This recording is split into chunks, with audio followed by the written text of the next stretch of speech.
this video I'm doing a review of the Clever Fox Planner Pro, which is this larger one on the right. It's 8.5 by 11 inches. And as we go through, I'm also just going to do a quick comparison with the A5 version, which is this one here on the right. They both have a weekly spreads and monthly, as well as dot grid. The dot grid changed between this version here, which I purchased a few years ago, and this newer version. The weekly spread's also slightly different because you do have the bigger page size in the Pro version.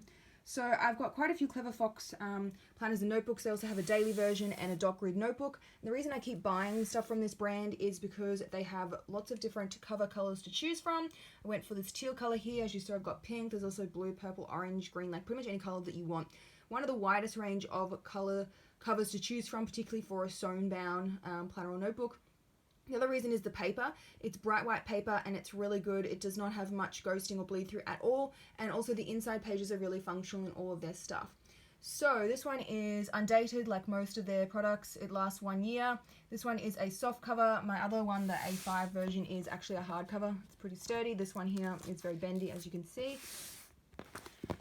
It is quite chunky. I would say about ½ an inch to almost 3/4 of an inch thick. Does have an elastic band to keep it closed. I've just taken it off to film this review.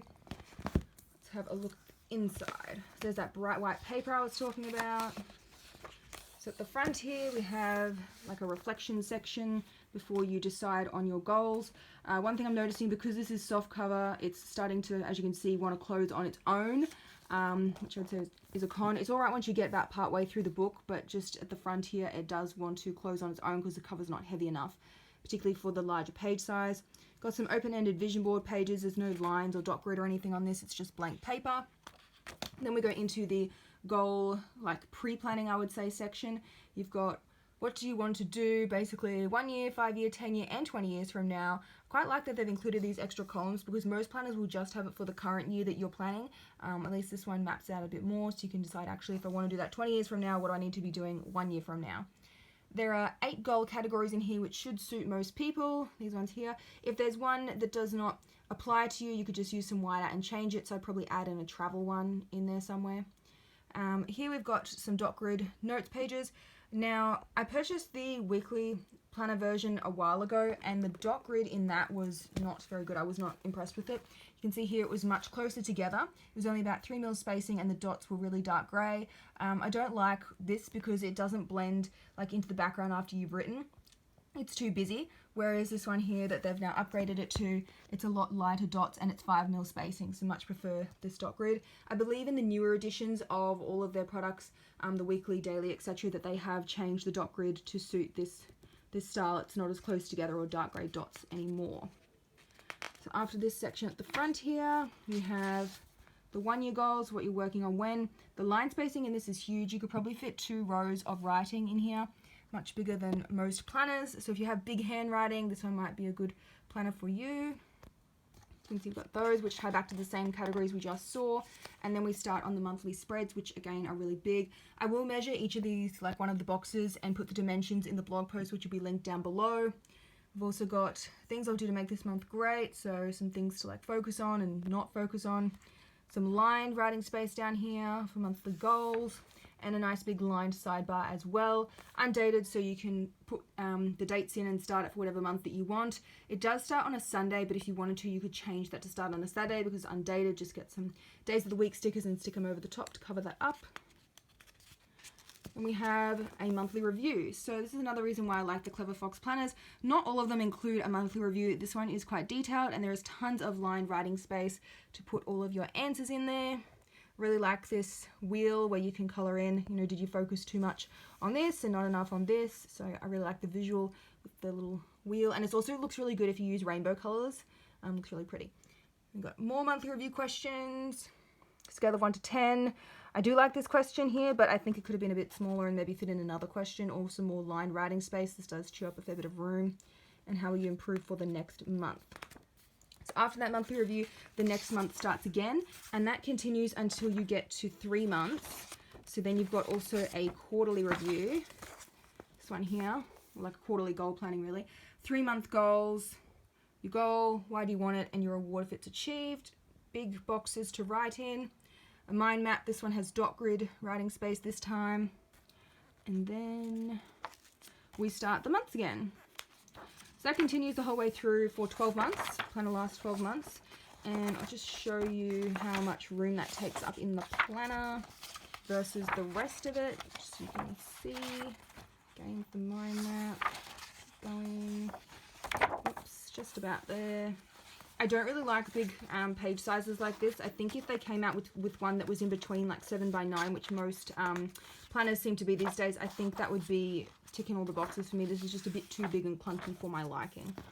So that's how much space the monthly and goal planning pages take up.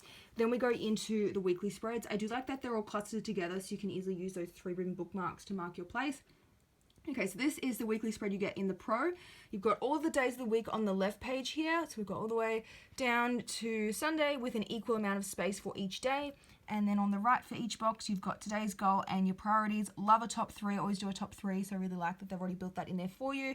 Line writing space, I think that the proportions are great. I really like that. I much prefer these kind of layouts where leave like a dashboard layout. We've got all the days of the week on one side and then you've got lots of list space on the other. That's what they've done here. Your main goal, week's priorities, habit tracker, personal to-do list, work to-do list, life balance to-do list, I'm excited about, and then some open-ended dot grid space. You can use whatever you want. This week's wins, lessons learned, and how I improve for next week. So I probably would use most of those sections, maybe not this one and maybe not this one either because that's a bit too, I think, detailed for me. I'll just jump straight to the next week and get stuck into planning it. But you do have lots of space, particularly that work and personal to-do list. I think most people will like that. So if we compare this against the weekly spread in the A5 version, so if you're trying to compare the two, just give me a moment. Okay, so this is what the A5 one looks like. You can see the days of the week are still all on the one page, but Saturday and Sunday are split. So you don't get the same amount of writing space. It's more vertical, like with narrower columns. And then on the right page here, you've got those same dots, which again, like I mentioned earlier, they've changed, which is much better in this version. Weekly priorities and the main goal, which is similar up there. You've also got the habit tracker. It's only got a personal to-do list, not the work one. And then down here, they've condensed this section as well. So I like both versions. I think one in between, like a 7x9 page size, like I mentioned before, I think that would be really perfect if they just merged the two versions together. I think that would work really well. So you've got heaps of these weekly spreads, 52 weeks worth.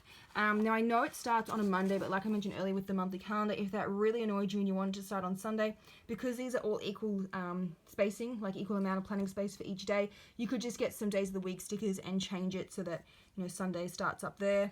And then same with the habit tracker as well. You could just change the days of the week because it is an undated planner. At the back here we have all of the dot grid pages, and there are a lot. Far more than most planners include. You can see heaps of dot grid pages in this planner. So you could have this as like a school notebook and put all your notes in the back here and then have all of your weekly planning further into the book. So like everything's all in the one place. Or if you wanted to do home and work planning, you could keep this back section as well. Some pages set aside for your personal stuff and some for your work stuff. So there's nice dot grid paper. The dots are not too close to the edge of the page, so none of them are cut off or anything. You've got this little margin on all sides. There is no page numbers though, and given how many dot grid pages there are at the back of this planner, I think that would have been beneficial if they gave you like a little contents page, because look how many there are. There's tons. I think some page numbers would be really helpful for those sections. At the back here we have this huge pocket folder, as you can see, jumbo, and it comes with some stickers, and it comes with a little guide as well if you want some tips on what they recommend you put in each section of the planner. These stickers, really like these colors, very nice color scheme. Mix of decorative and functional stickers, nice colors. So yeah, I quite like this planner, just like all the other Clever Fox planners. There's no real pages or sections that you don't need, or if they do have them, you can easily just wipe them out and use them for something else. Love the improvements with the dot grid in the newer versions versus the old weekly spread. I will just show you that dot grid just so you know what I mean. Can see major difference between the two. So I hope you found this review helpful. I will have my affiliate link to Amazon if you wanted to get a copy of this version. I'll also have my links to reviews of all the other versions of the Clever Fox that I've done, as well as like the dot grid notebook too. All these planners are really affordable, so if you want to try like a dashboard layout, you could try this one out before you go and purchase like a dated version, or maybe you'll like this one so much that you'll just stick with it. So anyway, I hope you found this helpful. I'll have those links down below. Don't forget to subscribe. I usually do a couple of review videos each week. See you in the next one.